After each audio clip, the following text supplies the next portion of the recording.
नमस्कार दोस्तों, आपका अपने चैनल मनोज गुप्ता एकेडमी में आपका स्वागत है। दोस्तों, आज हम लोग कक्षा 10वीं के विज्ञान और प्रौद्योगिकी भाग 2 में पाठ 8 कोशिका विज्ञान एवं जैव प्रौद्योगिकी इस पाठ का स्वाध्याय तथा प्रश्न उत्तर करने वाले हैं।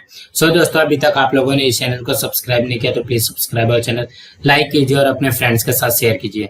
दोस्तों, बाकी विषय के भी प्रश्न उत्तर के वीडियो बना करके अपलोड किया गया है, उसका लिंक आपको डिस्क्रिप्शन बॉक्स में दिया गया, आप लोग वहां पर जाकर के देख सकते हैं। तो आइए अब हम चालू करते हैं पाठ 8 का स्वाध्याय। ये है पाठ 8 कोशिका विज्ञान एवं जैव प्रौद्योगिकी, उसका स्वाध्याय कर लेते हैं। पहले प्रश्न में क्या दिया गया है, निम्न रिक्त स्थानों की पूर्ति कर कथनों को पुनः लिखिए। उसमें से पहला है कृत्रिम रोपण और गर्भरोपण, इन दो विधियों का उपयोग मुख्य रूप से खाली जगह के लिए किया जाता है। इसके उत्तर में आएगा पशु संवर्धन। कृत्रिम रोपण और गर्भरोपण, इन दो विधियों का उपयोग मुख्य रूप से पशु संवर्धन के लिए किया जाता है। दूसरा, खाली जगह यह जैव प्रौद्योगिकी की क्लोनिंग के बाद वाली क्रांतिकारी घटना है। इसके उत्तर में आएगा मूल कोशिका का संशोधन। मूल कोशिका का संशोधन यह जैव प्रौद्योगिकी की क्लोनिंग के बाद वाली क्रांतिकारी घटना है। तीसरा, इंसुलिन बनने की क्षमता से संबंधित रोग अर्थात खाली जगह है। इसके उत्तर में आएगा मधुमेह। इंसुलिन बनने की क्षमता से संबंधित रोग अर्थात मधुमेह है। चौथा, खाली जगह इस व्यवसाय को भारत सरकार ने NKM16 इस कार्यक्रम द्वारा उत्पादन में वृद्धि के लिए प्रोत्साहन दिया है। इसके उत्तर में आएगा मत्स्य। मत्स्य व्यवसाय को भारत सरकार ने NKM16 इस कार्यक्रम द्वारा उत्पादन में वृद्धि के लिए प्रोत्साहन दिया है। अब हम अगला प्रश्न करते हैं। दूसरे प्रश्न में क्या दिया गया, जोड़ियां मिलाओ। यहाँ पे जोड़ियां मिलाना है। इसके उत्तर में आएगा पहला इंटरफेरॉन विषाणु संक्रमण, दूसरा फैक्टर 8 हीमोफीलिया, तीसरा सोमेटोस्टेटिन बौनापन, चौथा इंटरल्यूकिन कैंसर।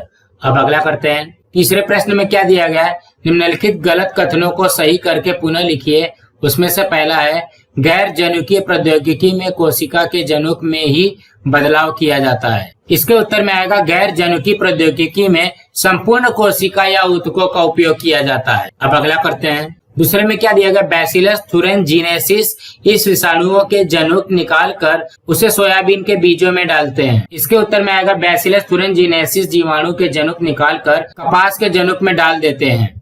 अब अगला प्रश्न करते हैं। चौथे प्रश्न में क्या दिया गया, टिप्पणी लिखिए। उसमें से पहला है जैव प्रौद्योगिकी व्यावहारिक उपयोग। इसके उत्तर में आएगा पहला, जैव प्रौद्योगिकी के व्यावहारिक उपयोग विभिन्न क्षेत्रों में किए जाते हैं। उदाहरण के लिए फसल जैव प्रौद्योगिकी, पशु संवर्धन, मानवीय स्वास्थ्य इत्यादि। दूसरा, कृषि क्षेत्र में जैव प्रौद्योगिकी का उपयोग कृषि उत्पादकता तथा विविधता को बढ़ाने के लिए किया जाता है। संकरित बीज, जनुकीय दृष्टि से उन्नत फसलें, अपतृणनाशक वनस्पतियां इत्यादि के लिए विशेष अनुसंधान किए जा रहे हैं। इस अनुसंधान के द्वारा अधिक उत्पादन देने वाली रोग प्रतिकारक, क्षारकता प्रतिकारक, अपतृणनाशक, अकाल और अत्यधिक ठंड जैसी परिस्थिति में भी टिकने वाली फसलों की प्रजातियों का निर्माण किया जाता है। बीटी कपास, बीटी बैगन, गोल्डन राइस इत्यादि प्रकार की फसलें अत्यधिक लोकप्रिय हो रही हैं।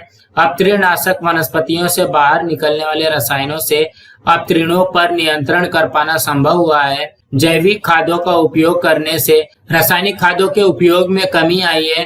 राइबोजियम, एजोटोबैक्टर, नोस्टाक, एनाबिना नामक जीवाणुओं तथा एजोला नामक वनस्पतियों के उपयोग से फसलों के उत्पादन में वृद्धि हुई है।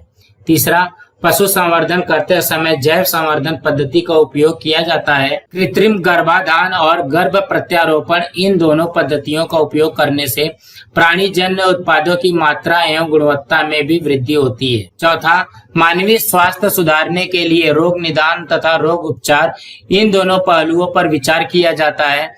मधुमेह, हृदय रोग जैसे रोगों का निदान जैव प्रौद्योगिकी की सहायता से उन रोगों के लक्षण दिखाई देने से पूर्व ही कर पाना संभव है। जैव प्रौद्योगिकी की सहायता से एड्स, डेंगू रोगों का निदान कुछ ही मिनटों में किया जाता है, जिससे तुरंत उसका उपचार आरंभ कर सकते हैं। पांचवा, विभिन्न रोगों के उपचार के लिए आवश्यक हार्मोन या संप्रेरक औषधि, प्रतिजैविक और विविध प्रकार के टीके, प्रतिजन इत्यादि जैव प्रौद्योगिकी का उपयोग करके निर्मित किए जा सकते हैं। विभिन्न रोगों के उपचार के साथ साथ अब जनुक थेरेपी द्वारा वंशानुगत विकारों का भी उपचार किया जाता है। छठवां, पर्यावरण के प्रदूषण को कम करने के उद्देश्य से अब जैव प्रौद्योगिकी का उपयोग औद्योगिक उत्पाद और स्वच्छता प्रौद्योगिकी में किया जाता है। सातवां, डीएनए, फिंगरप्रिंटिंग, क्लोनिंग इत्यादि प्रौद्योगिकी से व्यवहारिक उपयोग में क्रांतिकारी बदलाव दिखाई दे रहे हैं। अब अगला करते हैं। दूसरे में क्या दिया गया, औषधि वनस्पति का महत्व। इसके उत्तर में आएगा पहला, आयुर्वेद में प्राकृतिक संसाधनों का उपयोग करके रोग मुक्ति के लिए प्रयत्न किया जाता है। भारत के पास आयुर्वेदिक वनस्पतियों का विशाल भंडार है। दूसरा, प्राचीन काल से ही आयुर्वेद में बताई गई औषधि वनस्पतियां जंगलों से इकट्ठा की जाती है। तीसरा, अब महत्वपूर्ण आयुर्वेदिक वनस्पतियों की बुवाई बड़े पैमाने पर की जा रही है। चौथा, विश्व भर में तुलसी, अड़ुलसा, ज्येष्ठ मधु इत्यादि वनस्पतियों का उपयोग किया जा रहा है। पांचवा, एलोपैथिक औषधियों में भी वनस्पतियों का उपयोग किया जा रहा है। छठवां, विभिन्न रसायनों का उपयोग करके बनाई जाने वाली औषधियों की अपेक्षा आयुर्वेदिक औषधियों के दुष्प्रभाव कम होते हैं। इस प्रकार आयुर्वेदिक औषधियों या वनस्पतियों से बनी हुई औषधियों का उपयोग करना स्वास्थ्य के लिए हितकारी है। अब अगला प्रश्न करते हैं। पांचवें प्रश्न में क्या दिया गया, निम्नलिखित प्रश्नों के उत्तर अपने शब्दों में लिखिए। उसमें से पहला है, जैव प्रौद्योगिकी के उपयोग से बनी कौन सी वस्तुएं आप आपके जीवन में उपयोग में लाते हैं। इसके उत्तर में आएगा, जैव प्रौद्योगिकी से बनी हुई निम्नलिखित वस्तुओं का उपयोग हम अपने दैनिक जीवन में करते हैं। पहला, घर में दही तथा छाछ बनाया जाता है। इसमें किण्वन प्रक्रिया का उपयोग किया जाता है। यह हमारे घर में उपयोग की जाने वाली सबसे सरल जैव प्रौद्योगिकी है। दूसरा, इडली, डोसा, ढोकला इत्यादि खाद्य पदार्थ बनाने में भी किण्वन प्रक्रिया का उपयोग किया जाता है। यह भी एक प्रकार का जैव प्रौद्योगिकी का ही अनुप्रयोग है। तीसरा, आजकल विभिन्न प्रकार के चीज, पनीर, योगर्ट, एनर्जी पेय इत्यादि खाद्य पदार्थ जैव प्रौद्योगिकी का उपयोग करके बनाए जाते हैं। चौथा, आजकल बाजार में बीजहीन अंगूर, पपीता तथा तरबूज उपलब्ध है। इनका उपयोग घर में किया जाता है। पांचवा, बैगनी पत्ता गोभी, लाल और पीली शिमला मिर्च, सलाद के लिए उपयोगी सब्जियां इत्यादि जैव प्रौद्योगिकी का उपयोग करके उगाई जाती है। छठवां, इसी प्रकार प्रत्येक परिवार में जैव प्रौद्योगिकी का उपयोग करके बनाए जाने वाले टीके, प्रतिजैविक तथा मानवीय इंसुलिन का उपयोग किया जाता है। अब अगला करते हैं। दूसरे में क्या दिया गया, कीटनाशक को फवारते समय आप कौन सी सावधानियां बरतेंगे। इसके उत्तर में आएगा पहला, कीटनाशक एक प्रकार का रासायनिक विष है। इसका अबाधित लगातार उपयोग करने से यह रासायनिक विष पानी और अन्न के माध्यम से भोजन जाल या फूड चेन में फैल जाता है। दूसरा, डीडीटी, मेलेथियोन, क्लोरोपाइरीफॉस इत्यादि कीटनाशक अत्यंत खतरनाक है। ये सभी रासायनिक विष हैं। ये सभी रासायनिक विष भोजन जाल के माध्यम से फैलते हैं। इस प्रकार का कोई भी रासायनिक कीटनाशक नहीं फुवारना चाहिए। तीसरा, कीटनाशकों का छिड़काव के लिए हमें जैविक कीटनाशकों का उपयोग करना चाहिए। चौथा, कीटनाशकों का छिड़काव करते समय नाक, आंख तथा त्वचा की सुरक्षा करनी चाहिए। पांचवा, छोटे बच्चे तथा पालतू जानवर कीटनाशकों के संपर्क में न आए, इसका ध्यान रखना चाहिए। छोटे बच्चों तथा पालतू जानवरों को इससे दूर रखना चाहिए। छठवा, कीटनाशकों का अत्यधिक उपयोग टालना चाहिए। अब अगला करते हैं। तीसरे में क्या दिया गया, मनुष्य के शरीर के कुछ अंग यह बहुमूल्य क्यों है। इसके उत्तर में आएगा पहला, मानव शरीर विभिन्न प्रकार के अंगों के अनुसार कार्य करता है। दूसरा, शरीर के कुछ महत्वपूर्ण अंग मस्तिष्क, वृक्क, फेफड़ा, हृदय, यकृत इत्यादि मानव जीवन के लिए अति आवश्यक है। इन अंगों के अकार्यक्षम होने पर मानव जीवित नहीं रह सकता है। इसी प्रकार नेत्र जैसी ज्ञानेंद्रियां मानव के लिए अनमोल है। तीसरा, यदि इन अंगों का कार्य बाधित हो गया तो मानव के स्वास्थ्य पर इसका बुरा असर पड़ता है। मस्तिष्क जैसे अंग में पुनर्जनन की क्षमता भी नहीं होती है। और चौथा है, कुछ अंगों की शल्य क्रिया करने के पश्चात वे अंग पुनः कार्य करने लगते हैं। फिर भी यदि हमारे महत्वपूर्ण अंगों में किसी भी प्रकार की अकार्य क्षमता उत्पन्न होती है तो हमारा जीवन दुखद, अत्यंत दयनीय हो जाता है। इसलिए मनुष्य के शरीर के कुछ अंग बहुमूल्य है। अब अगला करते हैं। चौथे में क्या दिया गया, फल प्रक्रिया उद्योग का मानवीय जीवन में महत्व स्पष्ट कीजिए। इसके उत्तर में आएगा पहला, फल एक जल्दी सड़ने वाला कृषि उत्पाद है। यदि फलों का उपयोग समय पर नहीं किया गया तो फल सड़कर खराब हो जाते हैं। इसलिए फलों को लंबे समय तक सुरक्षित रखने के लिए उनका उचित भंडारण करना आवश्यक है। फलों का उपयोग लंबे समय तक करने के लिए उनका उचित परिरक्षण करना भी आवश्यक है। दूसरा, फलों का साल भर उपयोग करने के लिए उन्हें शीत गृहों या कोल्ड स्टोरेज में रखना चाहिए। इसके अतिरिक्त फलों को सुखाना, उन पर नमक लगाना, फलों में शक्कर मिलाना तथा उन्हें हवा बंद डिब्बों में रखना इत्यादि विभिन्न उपचार फलों को लंबे समय तक टिकाए रखने के लिए किए जाते हैं। जैम, जेली, सॉस, मुरब्बा, अचार, शरबत इत्यादि फलों से बने उत्पादों की बाजार में अच्छी मांग है। तीसरा, इस प्रकार विभिन्न उपचार करके परिरक्षित किए गए फलों का उपयोग लंबे समय तक किया जा सकता है। इसके अतिरिक्त इन फलों से आर्थिक लाभ भी अर्जित किया जा सकता है। चौथा, राष्ट्रीय और अंतर्राष्ट्रीय बाजार मंडियों में भारतीय फलों की अत्यधिक मांग होती है। इस कारण हमें विदेशी मुद्रा भी प्राप्त हो सकती है। हापुस आम की विदेश में अत्यधिक मांग होती है। हापुस आम का निर्यात करने से हापुस आम का बगीचा लगाने वाले स्थानीय लोगों को अधिक आर्थिक लाभ होगा। पांचवा, इसके अतिरिक्त जीवन सत्व युक्त पौष्टिक फल तथा फलों से बने उत्पादों के कारण शारीरिक स्वास्थ्य में भी वृद्धि होती है। और छठवा है, इस प्रकार फल प्रसंस्करण उद्योग का मानव जीवन में महत्वपूर्ण योगदान है। अब अगला करते हैं। पांचवे में क्या दिया गया, टीकाकरण किसे कहते हैं यह स्पष्ट कीजिए। इसके उत्तर में आएगा पहला, टीकाकरण का अर्थ है टीका देना। टीका एक प्रतिजन या एंटीजन युक्त पदार्थ है। किसी विशिष्ट रोग जंतु या रोग के खिलाफ स्थायी अथवा कुछ समयावधि तक प्रतिकारक क्षमता प्राप्त करने के लिए टीके लगाए जाते हैं। दूसरा, पहले के समय में रोग जंतुओं का उपयोग करके टीके बनाए जाते थे।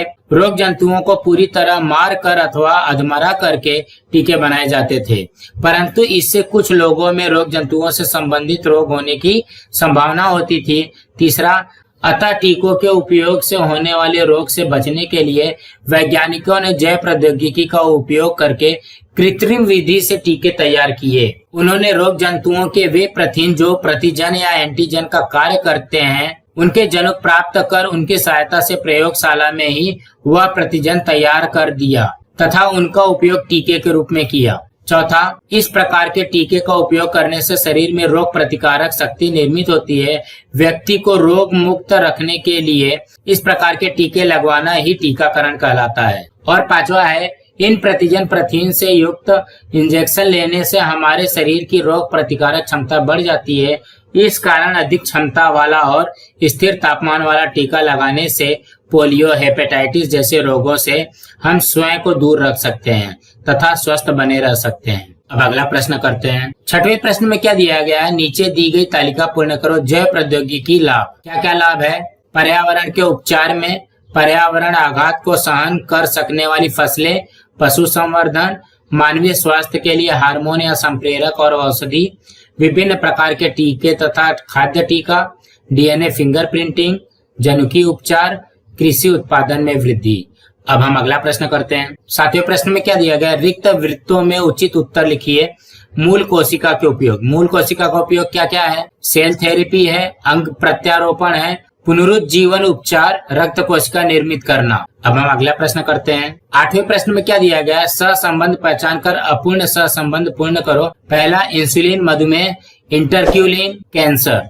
दूसरा, इंटरफेरॉन विषाणु संक्रमण, इरिथ्रोपाइटिन एनीमिया। तीसरा, सोमेटोस्टेटिन बौनापन, फैक्टर 8 हीमोफीलिया। चौथा, श्वेत क्रांति दुग्ध उत्पादन, नील क्रांति मत्स्य उत्पादन। अब अगला प्रश्न करते हैं। 9वें प्रश्न में क्या दिया गया है, जैव प्रौद्योगिकी जिस प्रकार उपयोगी है उसी प्रकार कुछ प्रमाण में हानिकारक भी है, इस पर तुलनात्मक लेखन करो। इसके उत्तर में आएगा पहला, जैव प्रौद्योगिकी कृषि, औषधि, स्वच्छता प्रौद्योगिकी तथा औद्योगिक उत्पादन के क्षेत्र में उपयोगी सिद्ध हुई है। दूसरा, अनेक जैव प्रौद्योगिकी प्रयोग के कारण खाद्यान्नों के उत्पादन में पर्याप्त मात्रा में बढ़ोतरी हुई है। दूध और दूध के विभिन्न उत्पाद अब पर्याप्त मात्रा में उपलब्ध है। अब खाद्यान्नों की कमी के कारण भूखमरी से होने वाली मृत्यु की दर में कमी आई है। पर्याप्त खाद्यान्न भंडार के कारण लोगों के पास पर्याप्त मात्रा में खाद्यान्न उपलब्ध है। तीसरा, अति उत्तम प्रौद्योगिकी का उपयोग करके बनाए गए टीकों के कारण महामारी का फैलना बंद हो गया है।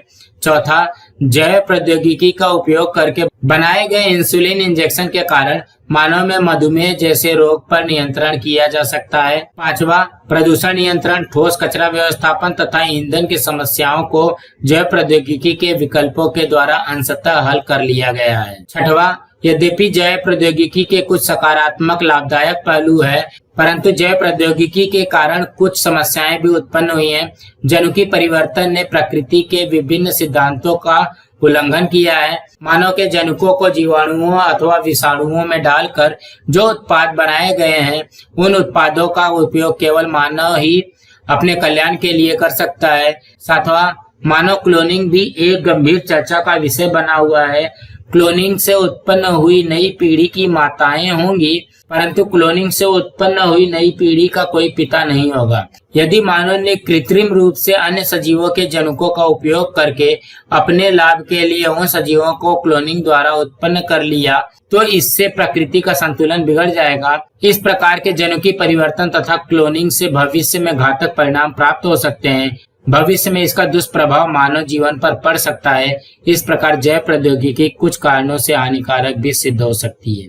दोस्तों, आज हमारा यहाँ पे पार्ट 8 का स्वाध्याय कंप्लीट हुआ। दोस्तों, आप लोगों को ये वीडियो कैसा लगा आप लोग कमेंट बॉक्स में जरूर लिख करके बताइए, और इस वीडियो को ज्यादा से ज्यादा लाइक कीजिए, अपने फ्रेंड्स के साथ शेयर कीजिए, ताकि उनको भी पार्ट 8 का प्रश्न उत्तर मिल सके, और इस चैनल को सब्सक्राइब कीजिए। नमस्कार दोस्तों।